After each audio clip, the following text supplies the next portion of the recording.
with Pesach coming, I thought I'd talk about the basis of Jewish nationalism as a Pesach topic. Rav Shimshon Hirsch in Horeb defines Pesach, or describes Pesach as marking the physical creation of the nation, and Shavuot marking the spiritual creation of the nation. And this raises an issue. It raises the issue of value of nationhood. And,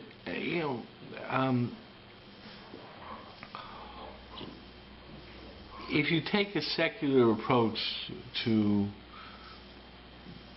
Jewishness or whatever, then there were a group of people called the Jews, a nation.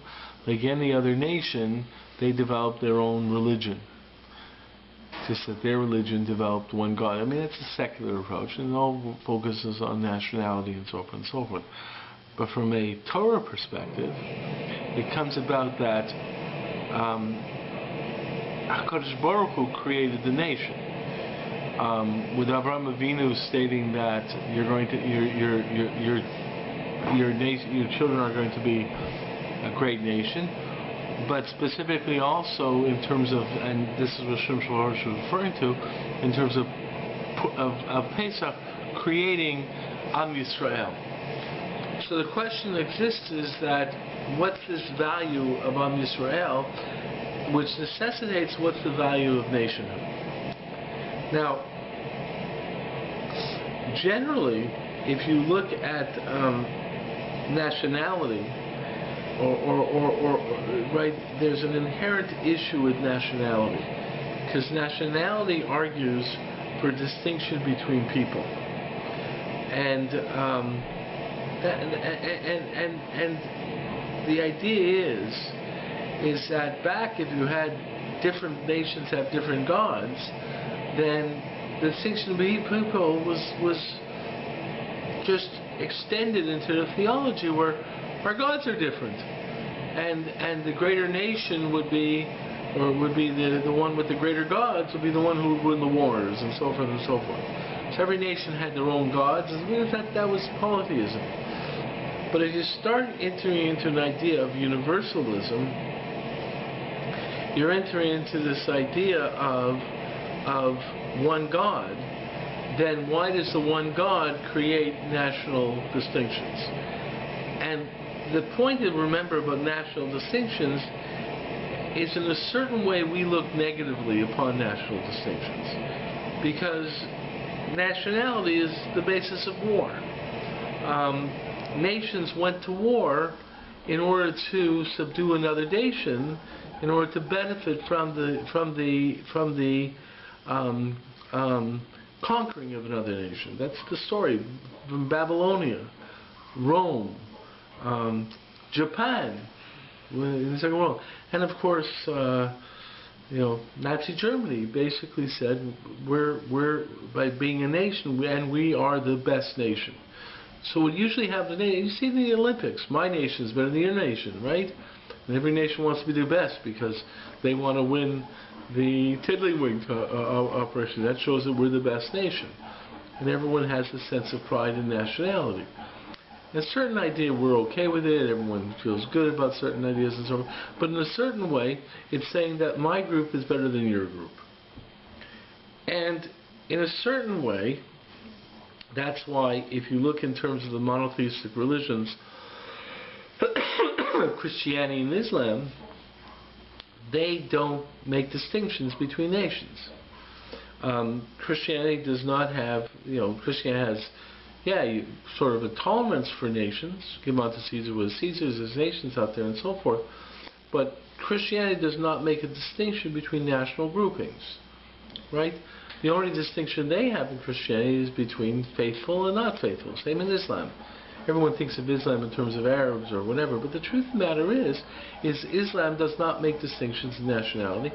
And I was reading a book by Rabbi Benjamin Hecht from the 1800s, points out that this was a real issue to Christianity. Christianity really rejected nationality having a value. It was tolerated, but not having a value and so forth. But the point is that there is no real, in a universalist perception. What the distinction made within the religions is between good guys and the bad guys. If you believe in Jesus, you're a good guy, therefore treated good. And if you don't believe in Jesus, that's why you're treated badly.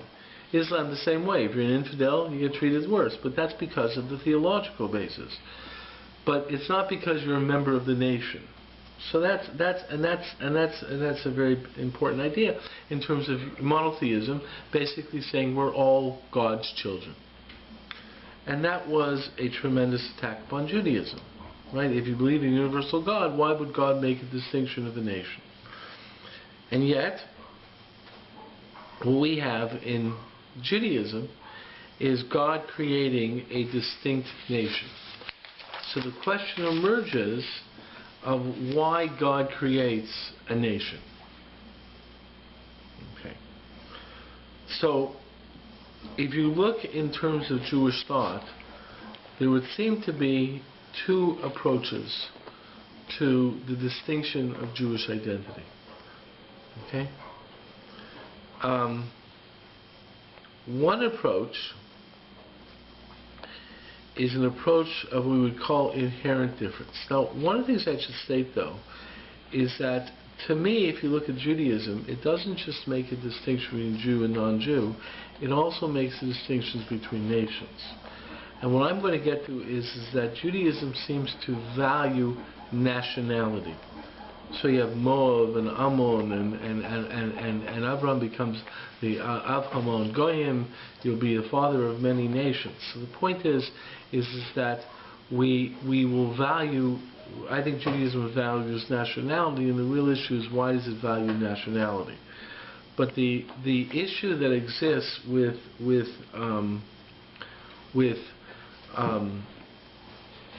the specific Jewish nationality is it makes a distinction there. So why is this distinction so great and significant? So one approach is what I would call the inherent difference. And this inherent difference seems to be similar to the difference between good and bad that you would find in other religions. And that idea is perhaps most stringent in the Balatanya. That concept is most powerful in the Balatanya. It's also found in the Kuzari and other positions. And that basically says that there's an inherent distinction between Jews and non-Jews, and that Jews are spiritually better than non-Jews. Now, this statement has a tremendous amount of problems with it. It borders on racism. There are a lot of people in the world who don't like this idea. And especially, I think, in a post-Holocaust era, you have to take it with a tremendous amount of concern. But the fact is that the argument seems to emerge from the concept of Adam and Chava. And when Adam and Chava ate from the Eitz Hadas Tov Hara, when they ate from the tree, the fruit of the tree, they caused a catastrophe in the spiritual world. And in that catastrophe in the spiritual world, it blemished their souls. Their souls were blown up, you could say, in a certain way. And what happens post that is that not all souls that come forth from Adam and Chava are equal. Some souls are better, some souls are not better. And that seems to be a concept we find in the Kuzari, a concept in the Tanya, and so forth, that souls were, some people got good souls and some people got bad souls. And what happened with Avram Avinu was that he had this pledge that all the good souls would go to his children and all the bad souls would go anywhere else, and that creates the Jewish nation. Jewish nation becomes a nation of the individuals with the good souls. Now, what that good soul means is a big distinction. The Kuzari seems to give it a little bit more special power in terms of the power of Nevuah. The Balatanya is much more emphatic of saying that these are good souls and all the other souls are bad souls. So he's much more powerful in his distinction in terms of the problem with the Balatani, with the souls. But that's one approach where you have a nation basically saying you're forming the nation, the Jewish nation, because those are the people with the good souls that God can now take care of. But then there becomes a subsequent issue from there. So why does God distinguish Jews from non-Jews? Because they're the ones with the good souls. Okay? Okay, and therefore the ones who God can take care of. But then there's a distinction that seems to develop what's the point of God doing that? So one idea is so God can take care of the ones who have the good souls, the good people. Another viewpoint is that eventually you collect all the good souls so they can then affect the whole world. So you also have a universal aspect over there, that after you get together the power of the good souls, they'll be able to go out there and try and do some damage control or some positive movement on the bad souls. But you really see this developing it's in terms of Messianism. This idea, as I said, I didn't say the Rum, but you see the Rum talking about eventually in the Messianic idea. Is this going? The light's on, right? Mm-hmm. Yeah. In the Messianic idea that eventually the whole world will accept God. So eventually he buys the fact that the Jews are distinguished eventually to help the world. But there is a strong Messianic viewpoint that basically says at the end of Messianic times there are the good people will be saved and the bad people will be taken care of. Okay. Now, the question then emerges, what do you do with converts? What do you do with other things? I mean, there's tremendous issues with that viewpoint, and we'll get to it in a sec, but the fact is, what do you do with converts? So some people say converts are people with a good soul who somehow got mixed up among the non-Jews. Or other people say, there's another viewpoint that says, well, even if you don't have the really good soul, and the Kuzari seems to say the good soul is the power of prophecy, but the not such good soul can also become spiritually further developed.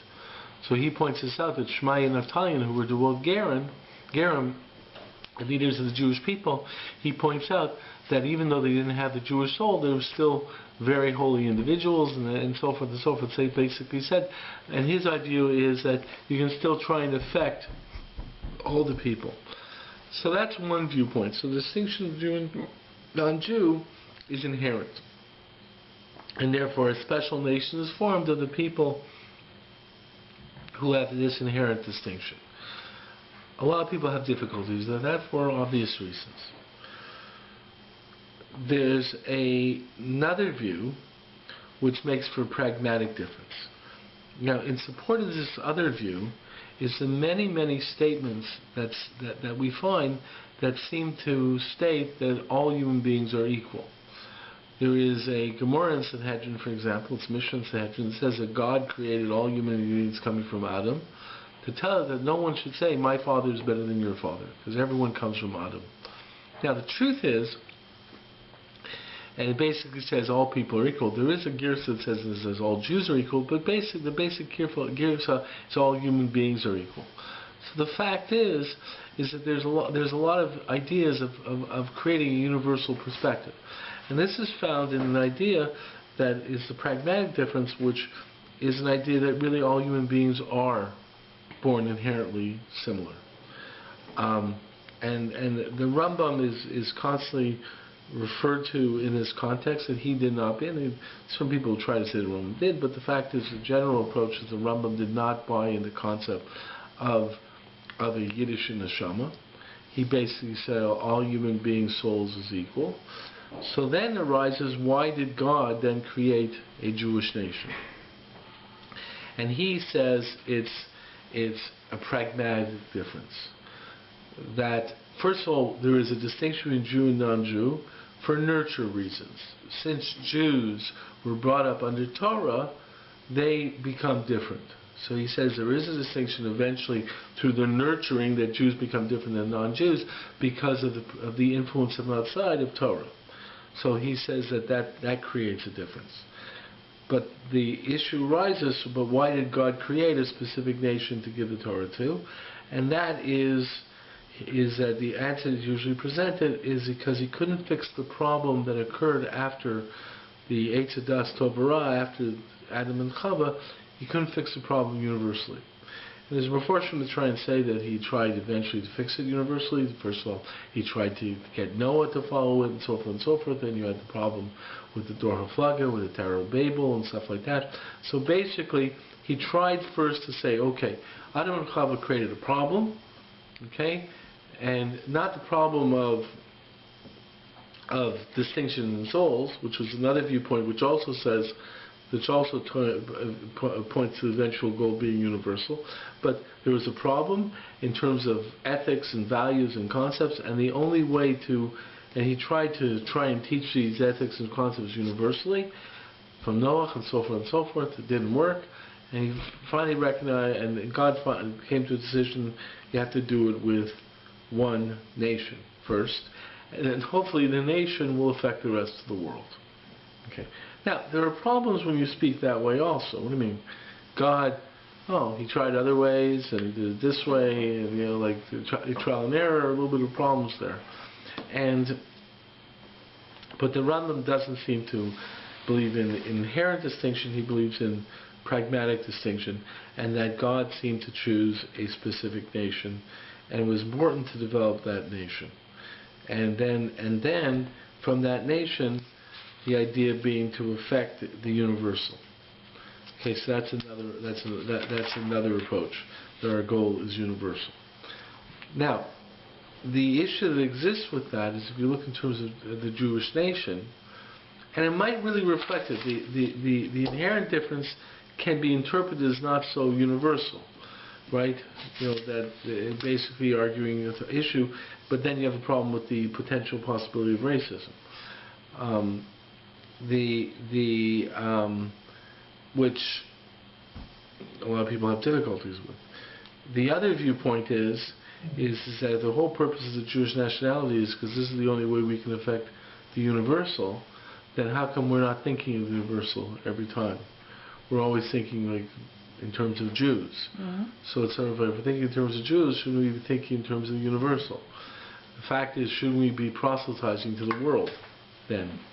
Shouldn't we? If really our goal is to be universal, maybe we should know how to build up ourselves, but we should always know that the reason you build yourself is for the universal objective. Jews don't. What? We don't think like that. But we don't think like right. that. The fact is that, I mean, the truth is if you really look at Avram Avinu, his major calling was the fact that he was a missionary. So it's an interesting idea when people talk about Jews don't missionize. That's true, but the father of the Jewish people was a missionary. So and that was his distinguishing mark, because we say Avram, his distinguishing Avram and Noah is because he went out there and tried to work with people. The point is, though, is that really is what becomes the issue itself. I mean, that's really what the issue becomes, in the sense that we're developing a community. And we're developing a nationality, and you want to say we're developing this nationality for the purpose of helping the world, but the point is that where is that reflected in our national consciousness? Yeah, it is every once in a while when you hear people talk, we're supposed to be helping there, but the truth is, in the normal workings of the Jewish world, you really don't see it. So that seems to be the issue. In other words, why did God create a special nation? So if the people are different inherently, then you need a special nation in order to work with this inherent grouping differently. If it's not inherently, so why create it? So, as I said beforehand, I don't think the issue is just the Jewish nation. I think the issue is nationality to begin with. And I think that this is something that this Rabbi Ben Moshe basically also developed. But I think it's an interesting perspective from a Jewish perspective, and that is the value of nationhood. And what is the value of nationhood, which is the value of groupings? And it's a very interesting perspective, in the sense that what we have is the individual, and we have collective humanity. And the point is you have a tremendous issue between the individual and collective humanity in ethics. people talk about it on the extreme is the difference between selfish and selfless. And the value being that if you are selfish, which means you're only concerned about you as an individual, then that is not the ultimate value. The ultimate value is selfless. And therefore you find, especially say in Christianity, in terms of sacrifice, and this is constantly a theme in Christianity, self-sacrifice for the benefit of another. Right? Where you have a concept that I will hurt myself to benefit you. The question that exists, though, is that a real value? Okay? We think it is a value. We think of it in terms of heroic and selfish and so on. And the fact is there is a concept of sacrifice. We talk about the term Mesiras Nefesh and so forth. But there's an idea that most people don't recognize. We have a concept in Judaism that says, Chayecha Kodem. If you have a situation where you're called upon, if someone puts a gun to your head and said, shoot the other person or I'll shoot you, then you have to say, I'm not going to shoot the other person. Who says my life is more important than the other person's life? But there's another interesting law that exists.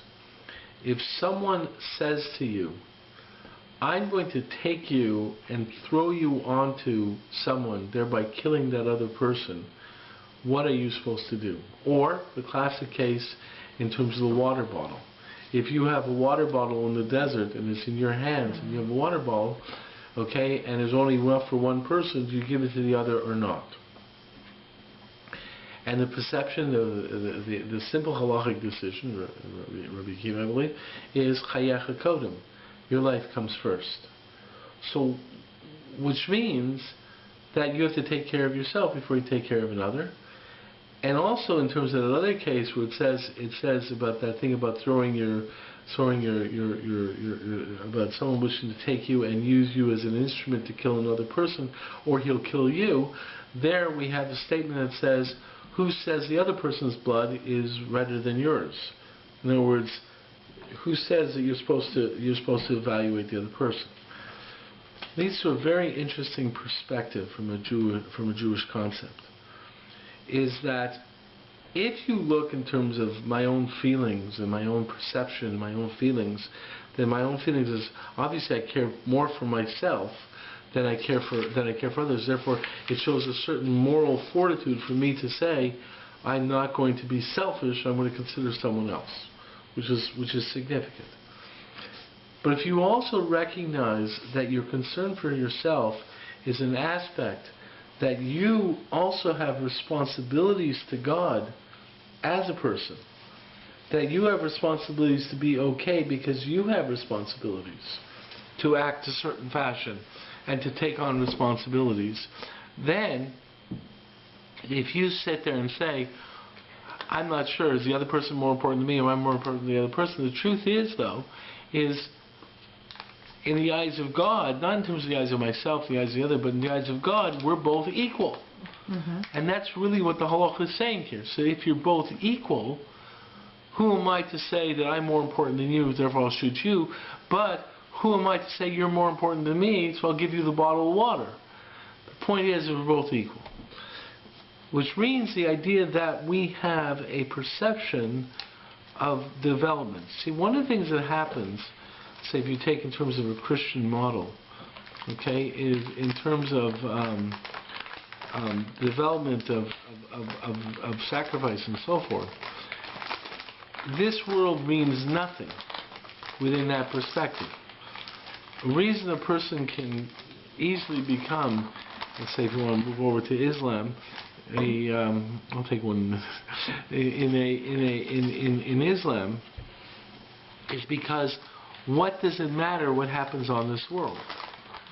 Okay?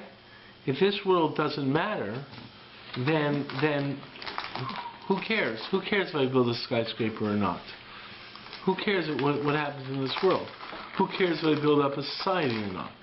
Now, that changed a little bit with the Protestant Reformation and so forth and so forth, but in classic Christian thought, this world was really irrelevant.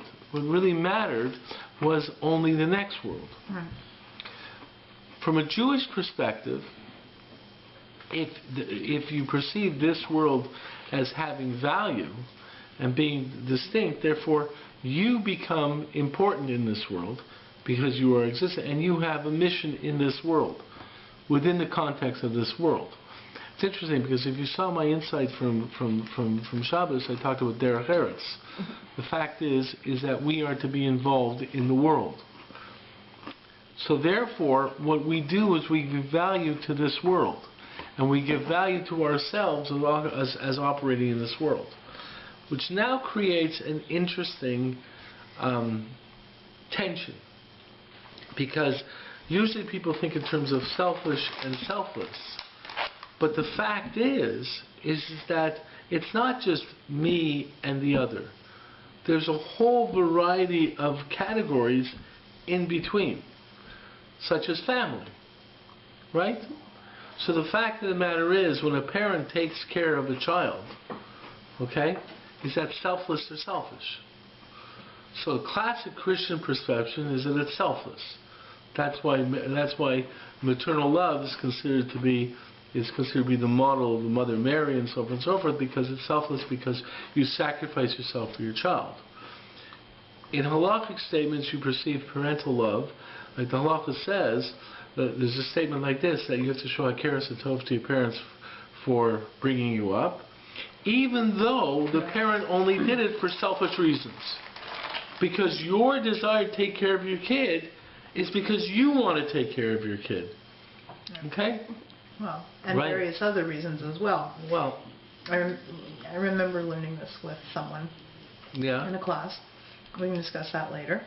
But even if, God forbid, it's an abusive relationship, you still owe hakeres hatov. Right. Well, the fact of the matter is that gets into the extent of hakeres hatov and so forth and so forth. That gets into specific issues. But the point is that you still have hakeres hatov even though the person was motivated by their own selfish motives. Right. That's a classic statement. But the point is what occurs is that in this idea that Judaism makes this distinction, that's saying you have value, right, because you have a mission in this world, and therefore it begins to start looking at your drives, your interests, your talents as serving you in accomplishing your mission. That's why in a certain way Judaism sees romantic love, marital love, as being a higher level love than parental love, because parental love is basically it's the selfishness of I care for my kid, which also creates a certain selflessness. I will be devoted to my kid. But the fact is that in terms of marital love, it's supposed to be the bonding of two people's mutual interests. In other words, we connect in our desires connecting. Choice. Right. But the fact is that it creates a bonding of the two individuals in their mutual connection.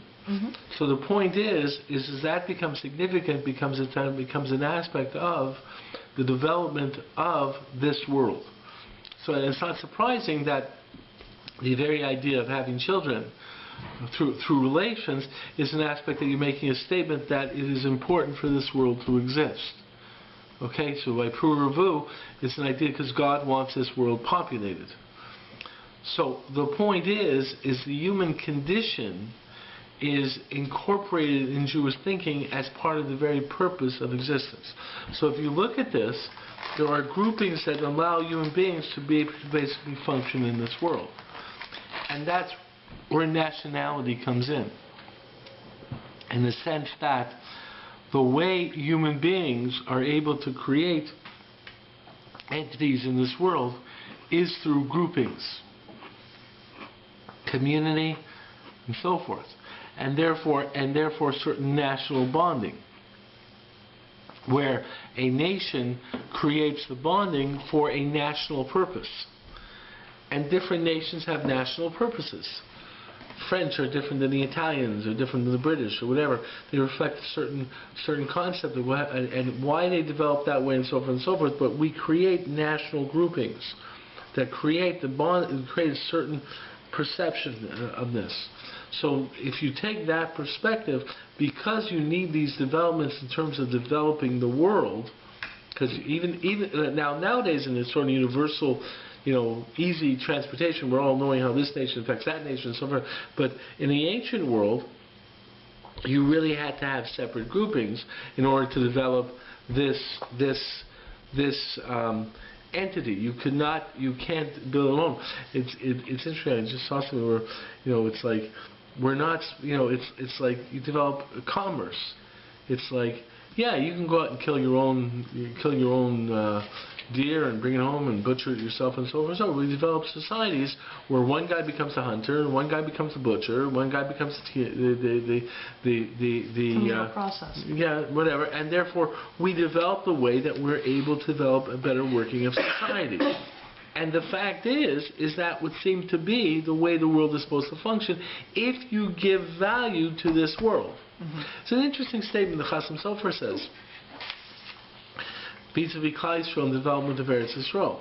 It says Yishuv Eretz Yisrael is not just living on the land of Israel. He says Yishuv Eretz Yisrael is developing a Torah society in Israel. And he says, even though Chasam Sofer was not someone who advocated secular studies, but he said when it comes to Israel, it's very, very important that you have secular studies, because Jews have to become a society, and therefore they need their doctors and their accountants in a society. And that creates a perception like this. So when you say God created the Jewish nation, God is saying, I'm creating a certain nation which has national responsibilities like every other nation in terms of developing a commerce and so forth and so forth, but he gave certain rules to this nation to develop a certain context and idea of this nationality. Digression though. In Israel in specific, you're looking at an agrarian society. It's not just the doctors and those components of society. You also have to have people who farm the land. Yeah, that was the inherent. Okay. I mean, especially if you think back to the original Israeli society was an agrarian. When they originally inhabited. Right. Yes. Yeah, but the fact is that they obviously had to have their tradesmen as well and so forth. Right. But the point is what you start with, and this is I think a unique distinction, is that Judaism recognizes nations. And the reason it recognizes nations is because it gives value to this world. And nations are the way people are able to develop this world. So the nation state becomes the way that people develop this world. And therefore when God creates the Jewish nation, it's stating that we need a nation that has a certain consciousness as a nation. Not simply in terms of proselytizing and so forth and so forth, but it's a nation that has a certain consciousness, and that the Jewish or the Torah objective is to create a certain national entity, and then that national entity doing what nations do, the same way that Torah is to get individual Jews to be human beings doing what human beings do, and then and accomplishing it. So with all this perspective, what you get is that the Torah really does see human beings as human beings with a function to function as human beings, and then directing of how we want human beings to function, and therefore directing that we want to develop the nation state that has a certain direction as a nation state, not simply as it says, Mavavos Kohanim and Goy Kodesh, a kingdom of priests and a holy nation, but it has to be a Goy, right? So it has to have a commerce. It has to function as a nation.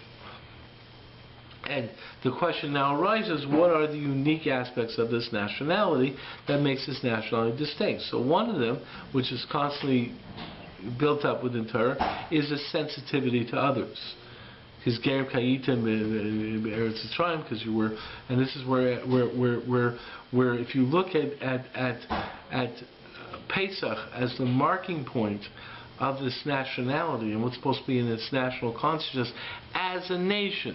Mm-hmm. There was this national consciousness as a nation, right? I've always found that Pesach has two concepts to it. One concept is the fact of sensitivity to the world and to the plight of others. And for obviously the plight of others first begins with the plight of others must begin with concern within the national grouping. A nation has to take care of its poor first. I always find it interesting in terms of the questions that are developed about people where you see what are perceived to be moral distinctions between how you're supposed to treat a Jew and how you're supposed to treat a non-Jew. Mm. For example, Hashavas Aveda, returning a lost article. You have an obligation to turn a lost article to a Jew. You don't have an obligation to turn a lost article to a non-Jew.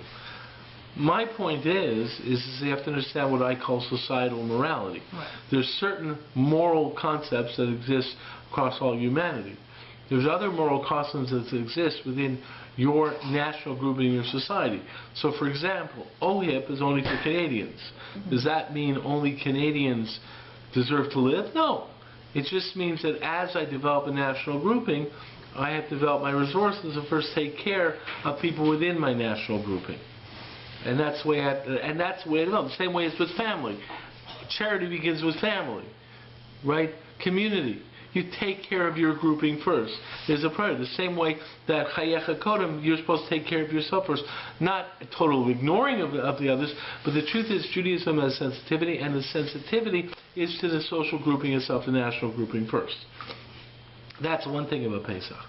The other thing about Pesach is the fact that Pesach is a holiday that's built on questioning.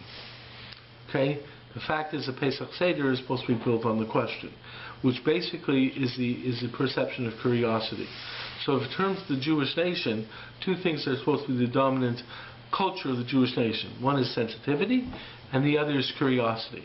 Because curiosity makes you extend to try and reach out to the world, try to understand more, try to develop the world.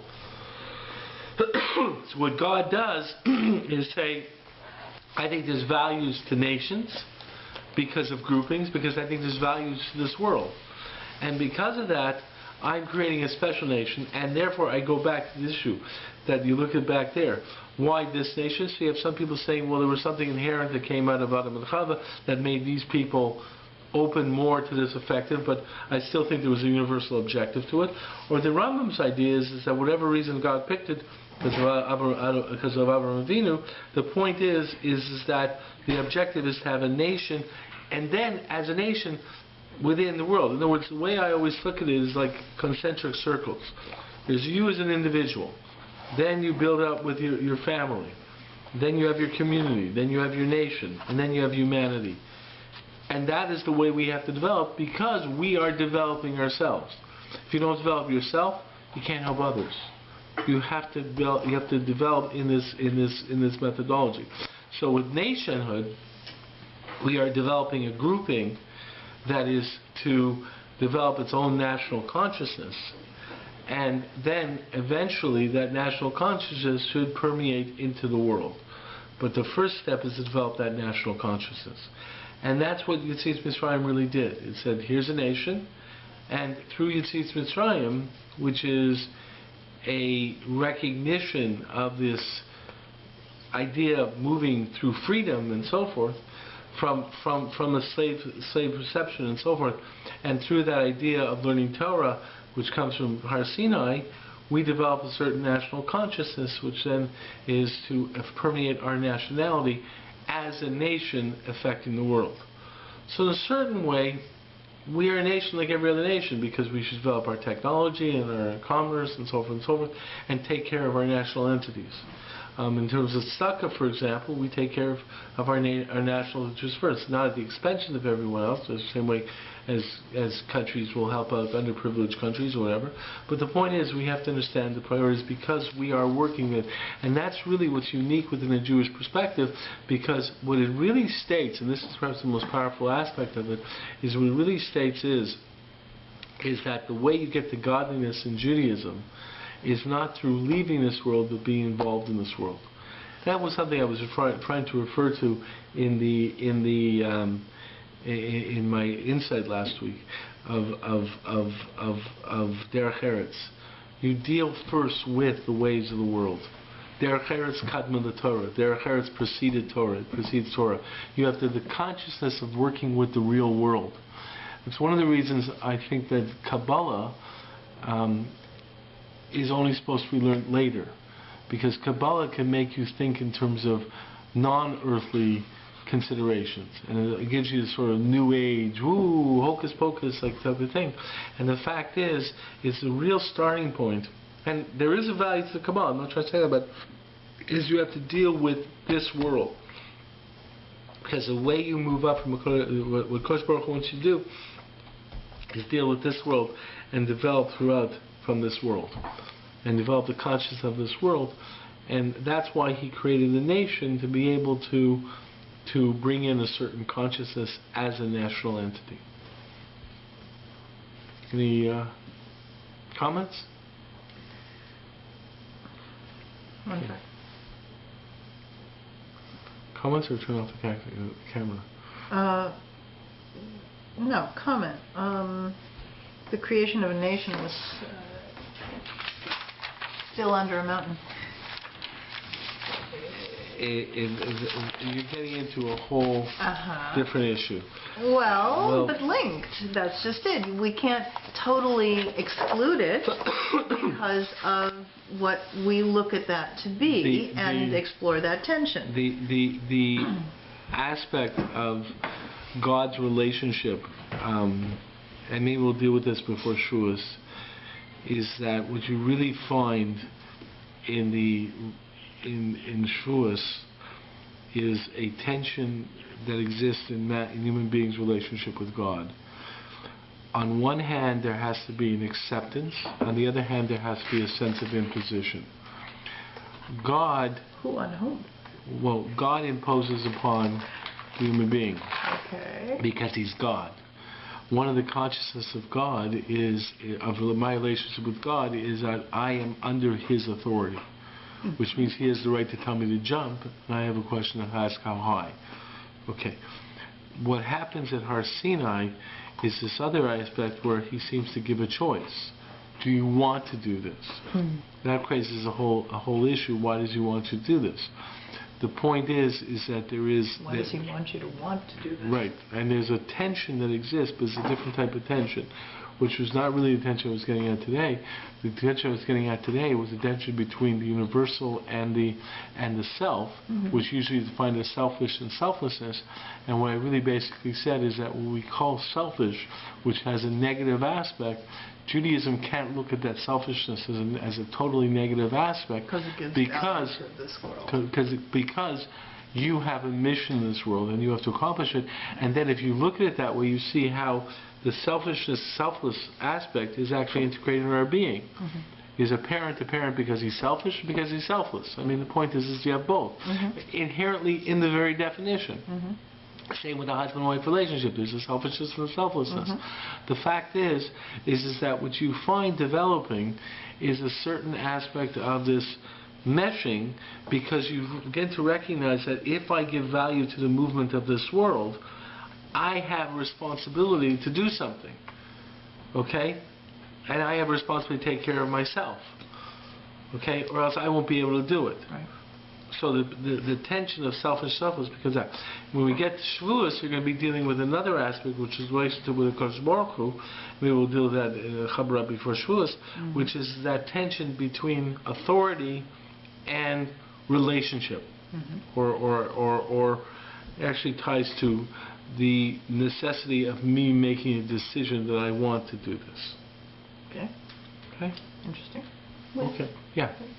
I guess with nationalism and move to universalism, do we sort of recognize that nationalism, the whole concept of nations, sort of was the earlier concept that sort of preceded the whole concept of universalism? I don't think we see it. I think that they both were coexistent. The universalism is very much, from a Jewish perspective, a family of nations. We sometimes think of universalism as, when we say all human beings are created equal, we think of them as everyone the same. It was the perception of universalism is everyone's the same or something like that. The fact is if you think in terms of universalism as a family of nations, then you're basically saying that each one is distinct, and we have to somehow create a machine that connects these different cogs. So the point is we are developing. Universalism has almost like an attitude of being similar, where really this universalism of being a family of nations is a bit different. So the point is that I think right from the beginning that God, even when we say all people are descended from Adam and Chava, but they were all different, and they were all intended to develop a distinct methodology of being human beings. I think there's it's like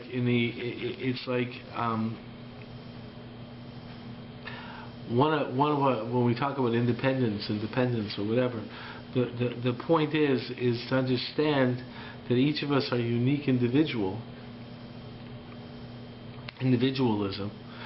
and we're also all human beings. And you have to understand that individuals need different things as individuals. You can't just, the extreme, like, communist model, let's say in China under Mao Zedong, was everyone wore the same clothes, exactly the same, because we try to make you all the same so that you all are equal.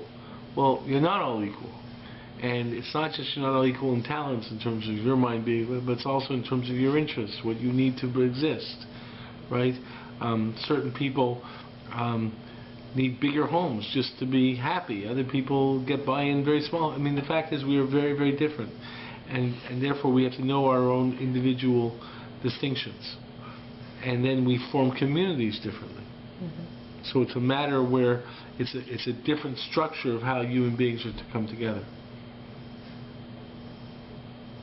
I think that's at the root of it. Mm-hmm. And the Jewish nation was specifically singled out for a specific task as a nation. So could you then subdivide Mamlechet Kohanim and Goy Kadosh? Well, I think that... Is that also a description of the tension? In other words, Mamlechet Kohanim would be then the relationship to the Kadosh Baruch Hu, Goy Kadosh would be Or LaGoyim. Possibly.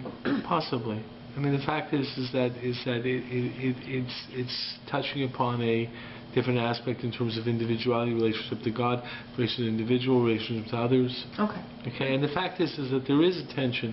There is an aspect where we talk about this in terms of our relationship religiously and to others. It's interesting in terms of how we connect. That some people, everyone assumes that the religious personality is inherently the giving personality and so forth. But the truth of the matter is that there are many aspects of the religious personality which is extremely selfish. Yeah. The guy who goes off to the mountain to meditate is basically saying, I'll take care of myself. Right? So the point is that, and the relationship with God can be a very self relationship. I'm just focused on God. I'm not thinking about anyone else. Right? And there's that tension. There's that tension as well. The world is much more complex than people want it to be. What I usually find is that what religions try to do is they have certain definitions of what's right and wrong, and they sort of try to impose these simplistic definitions of right and wrong onto reality, and therefore you get a certain religious perspective, or religious individual, or whatever. What I think that I find within Torah is Torah says, hey, there's a reality and there's a reason there's a reality like that. So, if let's say you take the Catholic argument for celibacy, because the priest can't care for his family, he has to care for everyone equally. Well, the Torah perspective is the Kohen Gadol has to be married, and the Kohen Gadol says a special tefillah for his family first. Because guess what? Caring about your family first is the value. Mm-hmm. Okay, well, how does that work with you? Because then understand this is the way human beings function. And it's a very different perspective. And therefore it's a very different religious connotation in the end, where people make mistakes about what really is the ultimate perception of the religious model within Judaism. It is a unique model because it's working with humanity having certain conditions, certain talents, certain drives, because that's what they're supposed to have. Mm-hmm. That's why I personally find the simplistic definition of evil inclination and good inclination to be extremely problematic. You have inclinations. You can use them for good or for evil, but the point is the inclinations were given to you by God for a reason. So the point is that there is a different perspective of what is the religious individual from a Jewish perspective. So, in terms of inclination is effectively parv until you use it for a particular right, and then purpose. you have to forget. Then it forks out. Right. But the issue is that it may still fork out and converge into the ultimate purpose determined by God. Anyway. Yeah, oh yeah. I mean, eventually it's supposed to be. There's a way of connecting it to God's direction and so forth, but it's very much part of the direction of that. Okay. But the fact is that it is a religious perspective, which, you know, I'm not trying to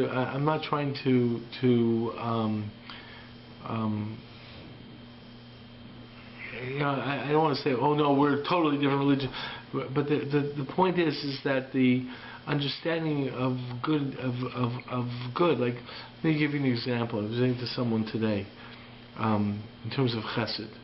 I had an individual, I wrote an article called The Evil of Chesed. It's on the website, you can look on the website. It's called The Evil of Chesed.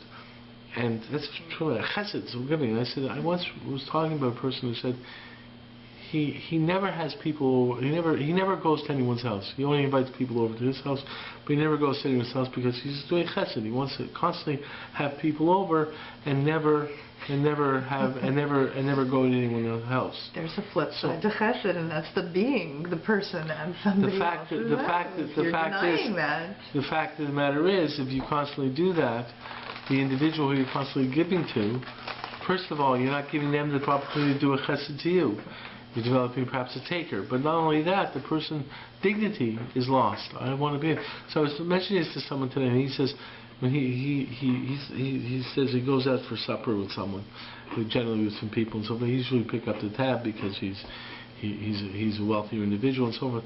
But he also knows that sometimes he can't pick up the tab, you know, because he has to give the other person a certain dignity to say, I want to pick it up sometimes. So the truth of the matter is that there's much more complexity to the human perspective, and the fact is that greater perspective and so forth. The same way with family, the point is there is a certain type of being in a family that a person who's not in the family cannot have that type of being or that type of consciousness. And that's working with these things. You also brought in the idea of sensitivity. I'll call it empathy. Right. You have the family empathy, and then you have chutz mizeh. Right. It's still empathy, but it's a whole different type of relationship. And that has to develop. Yeah. And the fact is but the thing is that call it communal, right, or universal. Or but the fact is that human beings have to work within this greater context. Right. And that's what really happens when Akash Baruch Hu highlights a nation and say, okay, I'm distinguishing this nation to make it have a certain consciousness. Okay, so question, or final question potentially, is there a priority or is there a tension? There's both. You have to the halacha guides you in terms of prioritizing, but the fact is attention.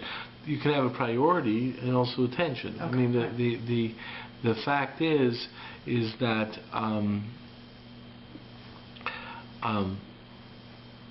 there's a, talking with Sephardim, there's a Sephardic piyut that was written concerning the Akedah. It talks about Avram Avinu on one hand being happy and one hand being sad. He was happy, he was doing a mitzvah, and the other happy, which is very hard to understand. On the other hand, he was very sad to lose Yitzchak. He thought he was going to lose Yitzchak. So the point is that there is a perception that things are either black and white. And the point is that most of what we have to do is tension. And the truth is, it's the same way with so many actions. Yaakov Avinu had to trick Yitzchak with the brachas, but at the same point in time, he was punished for it. The point is that that much of what we do is intention, you know, and most human beings, a lot of human beings don't want to understand the tension of existence, which comes about from this fully recognizing the extent of everything.